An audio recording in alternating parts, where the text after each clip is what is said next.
দিলীপ ঘোষ আছেন দিলীপেই, ফের মমতাকে কটাক্ষ দিলীপ ঘোষের। ওদের লোকজনকে ডাকতে গেলে নাচানাচি করতে হচ্ছে। মুখ্যমন্ত্রীও নাচেন, এখানকার ক্যান্ডিডেটও নাচানাচি করে লোক জমা করার, ম্যাজিক করার, আর যেমন করে না রাস্তার ধারে নাচ গান নাটক করে ম্যাজিক করে লোক জমা করে, ওদের তাই করতে হচ্ছে। আর আমাদের দেখলেই লোক রাস্তায় চলে আসে।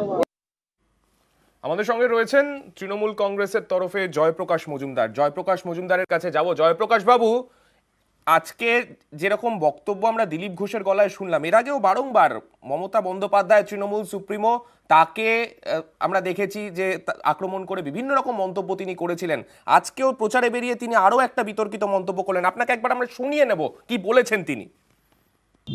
ওদের লোকজনকে ডাকতে গেলে নাচানাচি করতে হচ্ছে। মুখ্যমন্ত্রীও নাচেন, এখানকার ক্যান্ডিডেটও নাচানাচি করে লোক জমা করার, ম্যাজিক করার, আর যেমন করে না রাস্তার ধারে নাচ গান নাটক করে ম্যাজিক করে লোক জমা করে, ওদের তাই করতে হচ্ছে। আর আমাদের দেখলেই লোক রাস্তায় চলে আসে। আমি জয়প্রকাশ বাবুর কাছে যাব। জয়প্রকাশ বাবু, শুনলেন দিলীপ ঘোষ কি বললেন, কি বলবেন আপনি? দিলীপ ঘোষের কথার কি উত্তর হয়? একটা জোকার, একটা রাজনৈতিক জোকারে পরিণত হয়েছেন দিলীপ ঘোষ।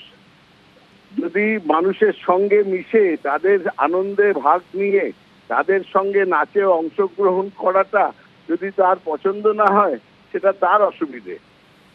কিন্তু উনি কি করছেন? উনি তো তার বদলে হাতে লাঠি নয়তো ত্রিশূল নিয়ে মানুষকে ভয় দেখাচ্ছেন। মারবো, ধরবো, বেঁধে রাখবো। কোনটা ভালো? মানুষের আনন্দে ভাগ নেওয়া, না মানুষকে হাতে ত্রিশূল কিংবা লাঠি নিয়ে ভয় দেখানো? এই জোকারটার কথার কোনো উত্তর হয় না। ধন্যবাদ।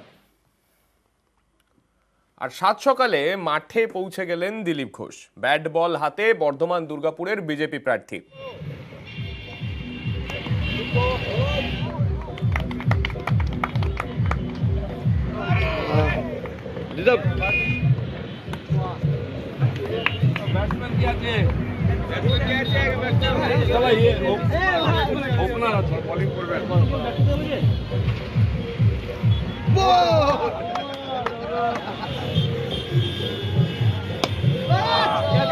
আর মুখে ফের বিরোধীদের হুঁশিয়ারি শোনা গেল তার মুখ থেকেই।